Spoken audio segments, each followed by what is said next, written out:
welcome to the Daily Space. My name is Annie Wilson, and most weekdays, the CosmoQuest team is here putting science into your brain. Today, however, is for Rocket Roundup. Let's get to it, shall we? So first up, on March 24th at 8:58 UTC, SpaceX's Falcon 9 booster 1060 took off from Slick 40 at Cape Canaveral Space Force Station in Florida. This nighttime launch put another 60 satellites in orbit for the Starlink L-22 mission. As of this launch, 1,323 of 1,440 first phase Starlink satellites are in orbit. 2 more launches are needed to complete the first phase. Let's watch the launch.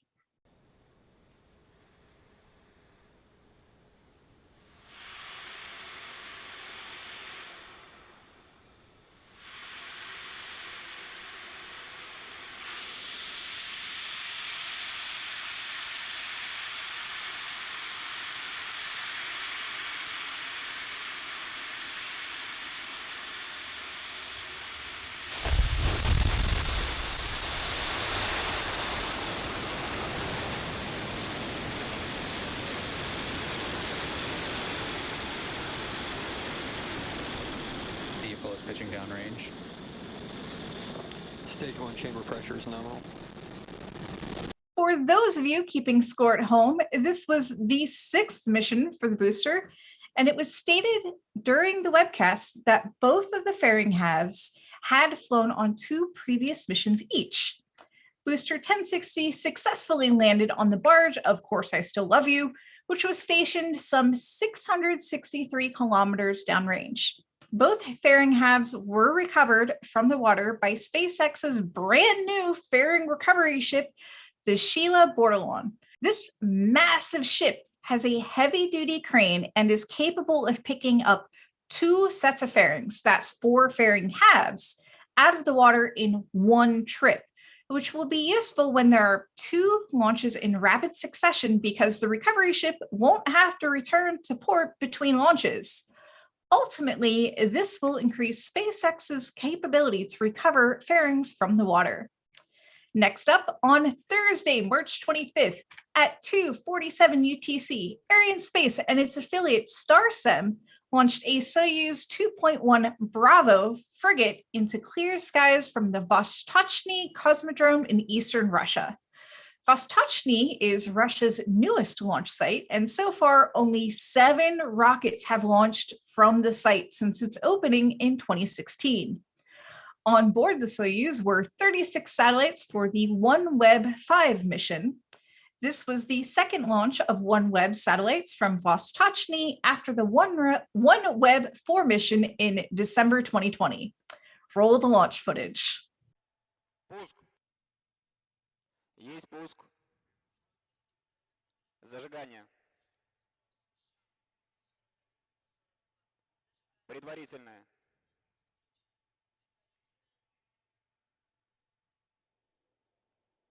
Промежуточное. Главное. Подъем. Прошел контакт подъема. Двигатели центрального и боковых блоков вышли на режим главной ступени. 10 секунд. Параметры системы управления ракеты-носителя в норме.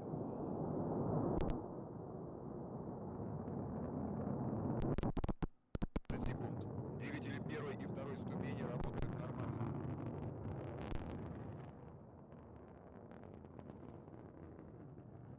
30 секунд. Параметры конструкции ракеты-носителя в норме. The live stream switched to an onboard camera just before booster separation and continued broadcasting until frigate separation. The rocket's frigate upper stage conducted several engine burns over the course of 2.5 hours and inserted the 36 satellites into the target orbit in 9 sets of 4. This marks 146 satellites launched of a planned constellation of 648 OneWeb satellites. And for our last launch this week, on March 30th at 22:45 UTC, a Chinese Long March 4 Charlie launched the Gaofen 1202 spacecraft into orbit from the Qiuquan Satellite Launch Center in northern China. Before I get into the payload details, let's watch the launch.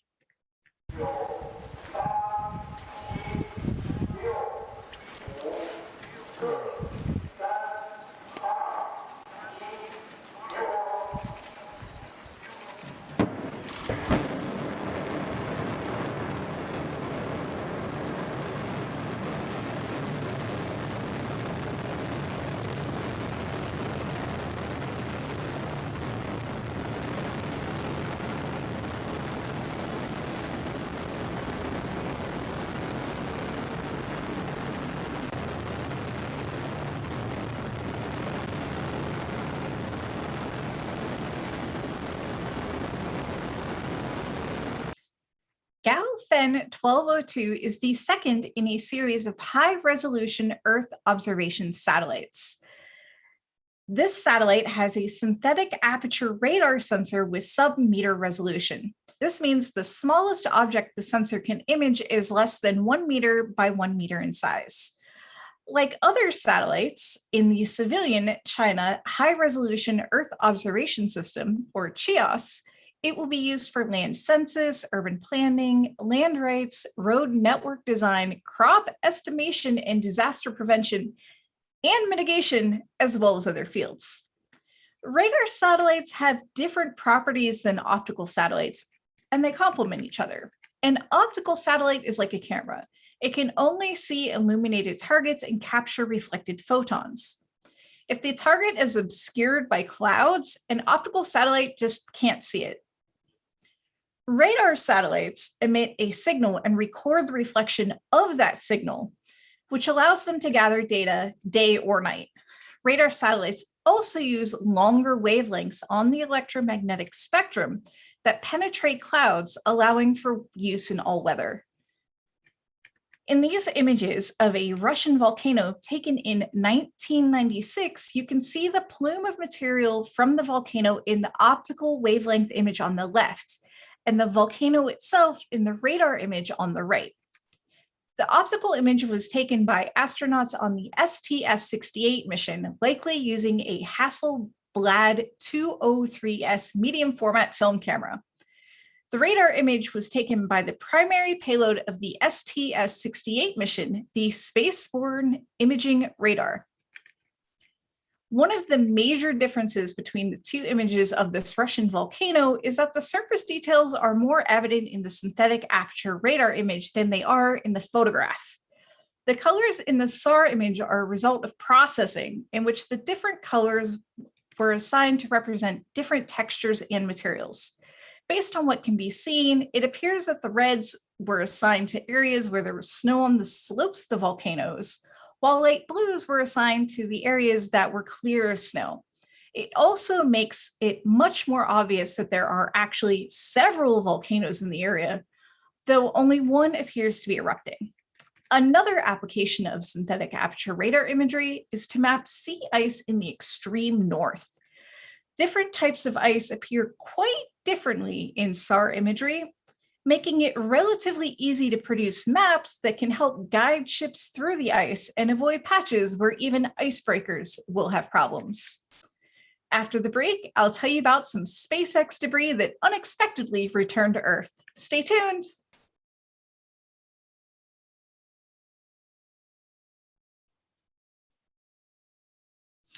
Late in the evening of March 24th, residents of the Seattle area got a bit of a light show.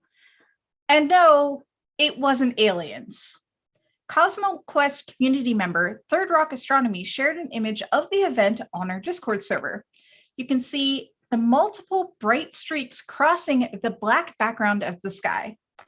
Initial reports called it a meteor, but once experienced observers saw the footage, they noticed that the so-called meteor wasn't behaving like a meteor would. Typically, meteors only appear for a few seconds and they don't usually leave a lasting trail. This particular object, however, was moving across the sky much more slowly, taking minutes instead of seconds, and it left behind multiple trails. So if it wasn't aliens, and it wasn't a meteor. What was it? If you guessed space junk, you were correct. Ding, ding, ding, ding, ding.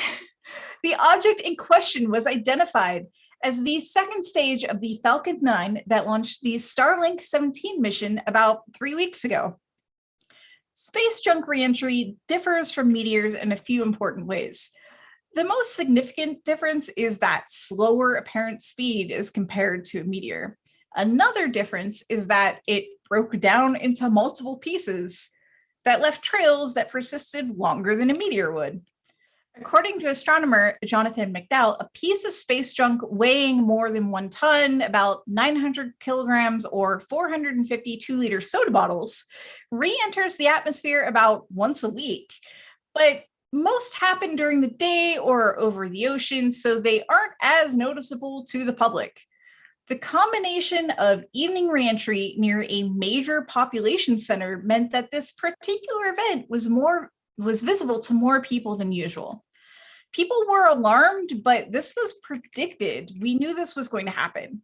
Space junk is routinely monitored and cataloged by several organizations. Aerospace Corp, an organization that also keeps track of where CubeSats are in space, issued a tracking and impact prediction message at 2023 UTC on March 25th and gave a reentry window of March 26th, 5:49 UTC, plus or minus 2 hours. This particular piece of space debris had been tracked in orbit since its launch 3 weeks earlier. The upper stage was supposed to re-enter the atmosphere over southern Australia, but the deorbit burn failed, probably because of a performance by the first stage on ascent. That literally means the first stage didn't have enough go to get everything where it needed to be. So the upper stage, the second stage, had to burn more fuel to get the payload to where it needed to be in orbit. That resulted in not enough propellant to deorbit at that planned location over southern Australia.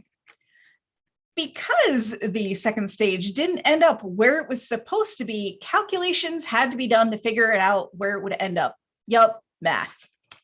Experts like McDowell knew it was coming down soon, but didn't know exactly at which point of its orbit reentry would occur.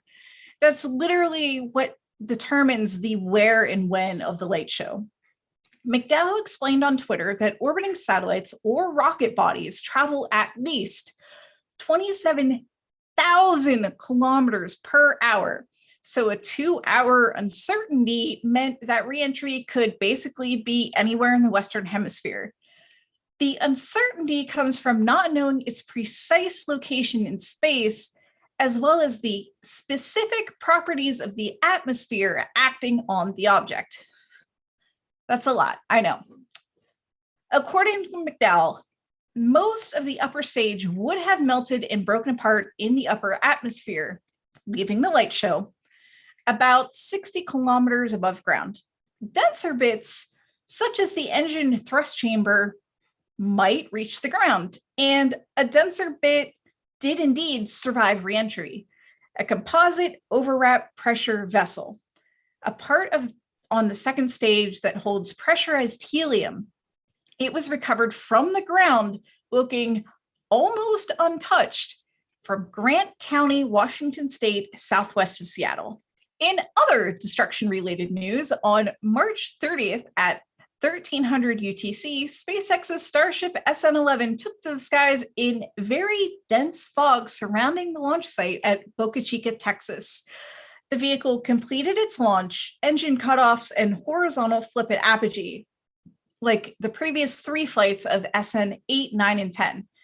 But when it was time to restart the engines for the landing flip, something went wrong. The vehicle exploded in midair. Anyways, here's the clip from the flight.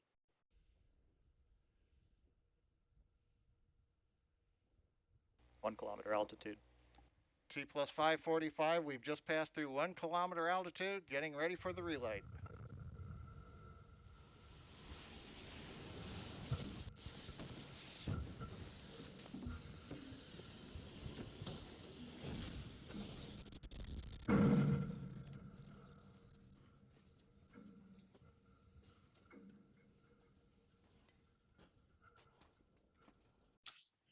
Debris showered the launch site and the village of Boca Chica, and lighter pieces were found at the tracking station roughly 3 kilometers from the launch pad. 6 days later, CEO of SpaceX, Elon Musk, took to Twitter to explain that a small fuel leak had caused a fire, destroying part of the engine computer.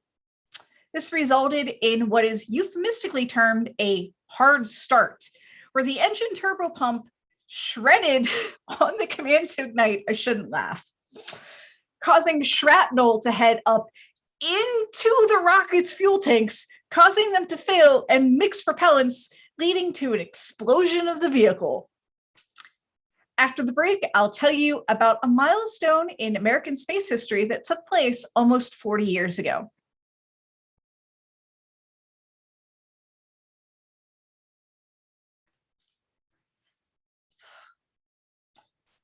Welcome back. This week in rocket history was kind of boring, if we're being honest. Nothing seems to have happened the first week of April. The second week of April, however, oh boy. So this week we're taking a look at next week in history, specifically April 12th. On the morning of April 12th, 1981, astronauts John Young and Robert Crippen launched from the Kennedy Space Center to a low Earth orbit at an altitude of 244 by 276 kilometers. That detail left in just for you rocket nerds. They were the first Americans in space since the 1975's Apollo-Soyuz, the first crewed American mission to launch atop solid fuel rocket boosters, and most importantly, the first ever orbital space shuttle mission. The launch of Space Transportation System 1, better known as STS-1, was actually supposed to take place 2 days earlier, but it was scrubbed due to a software issue with one of the IBM System 4 Pi computers on board. These are not to be confused with the little Arduino Raspberry Pis, or, actual Raspberry Pi. Anyways, that was solved with a software patch before the launch on April 12th. It's important to note that the term space shuttle doesn't actually refer to the spacecraft itself, but rather to the entire assembly of the craft, the external rocket, or the external fuel tank, and the solid fuel rocket boosters, also known as SRBs. The spacecraft itself was referred to as the orbiter, and along with the SRBs was designed to be reusable. That large external fuel tank was the only major component of the program that wasn't reusable. The orbiter for STS-1 was the OV-102 Columbia, one of 5 orbiters that would end up flying in space, as well as another that didn't, the OV-101 Enterprise. So STS-1's original mission was not actually supposed to be an orbital insertion. It was supposed to be a test of its return to launch site abort plan, which would simulate a failure in the shuttle's system shortly after launch. The orbiter would dump those SRBs and return to the launch site by flipping around while the main engines were still burning. Young vetoed the plan, saying, "Let's not practice Russian roulette because you may have a loaded gun there." Seems like a reasonable response. So the mission was also the first time a crewed American space vehicle was flown without, I repeat, without first being tested autonomously without humans. It was Young and Crippen's mission to actually verify that the spacecraft was functioning as expected, and the only payload for the mission was a set of instruments meant to determine the craft's performance. The launch itself went with only a few anomalies. The SRBs turned out to perform better than anticipated, giving the orbiter a much higher acceleration than originally planned, but still within parameters. Once in orbit, the crew opened the orbiter's cargo bay door in order to expose the radiators that were mounted on the inside of those doors to space. This would expel heat from the spacecraft. Had the cooling system not worked, they would have needed to return immediately, as a buildup of heat would have jeopardized the mission. But fortunately, it didn't come to that. When the doors were opened, the crew noticed damage to the thermal protection tiles next to the orbiter's main engines. 16 tiles were missing, and another 148 were damaged. Yeah. So ground control examined the footage and determined that the missing and damaged tiles would not risk the structural integrity of the craft during reentry and were therefore not a cause of concern. Another small issue was with the cabin's life support systems. They were within safety parameters, but they didn't maintain temperature and air pressure as expected. The astronauts reported colder than expected temperatures on the first night of their mission, but they managed to adjust the settings to get a more comfortable temperature the second night. After 53 hours in orbit, and once all of their tests had been completed, Young and Crippen started preparing for reentry. They closed the payload bay doors, strapped back into their seats, and prepared for the mostly autonomous reentry process.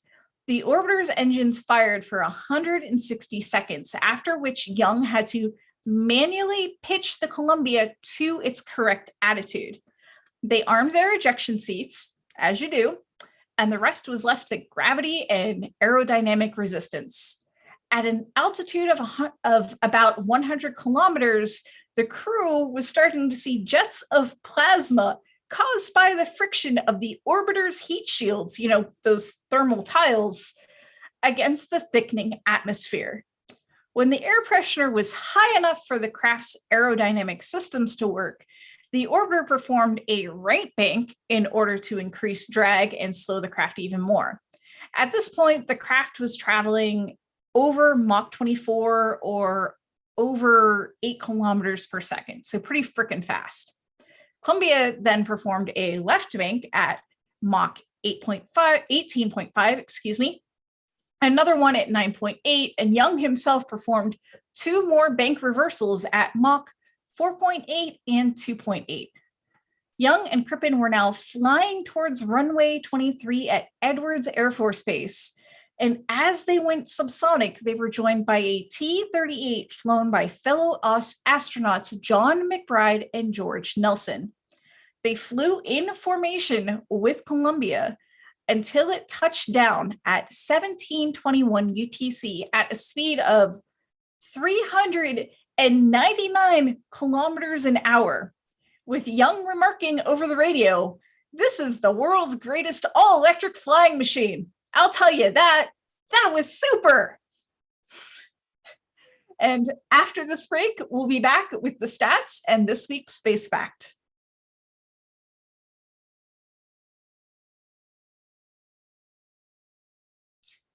To wrap things up, here's a running tally of a few spaceflight statistics for the current year. There are currently 5 toilets in space. 2 are definitely installed on the International Space Station. 1 is supposed to be installed on the International Space Station. There's 1 on the Crew Dragon and 1 on the Soyuz. There have been 27 total orbital launch attempts so far this year, including 1 failure. 690 satellites have been put up into orbit from those launches. I keep track of orbital launches by where they launched from, also known as spaceport. Here's that breakdown. USA 11, China 8, Kazakhstan 3, New Zealand 2, Russia 2, India 1. And your space fact for this week is that in 2013, astronaut Karen Nyberg made a toy dinosaur for her son from materials already aboard the International Space Station. The Tyrannosaurus Rex was made out of the fabric liners of the Russian food rations and stuffed with an old t-shirt. It had an olive green back and a lighter green belly and was sewn together with white thread. This was not the first toy on the International Space Station. Cosmonauts and astronauts regularly bring up small stuffed toys that function as zero-G indicators that tell the crew when they have entered orbit. Although this is probably the first one that has been made in space. And this has been the Daily Space.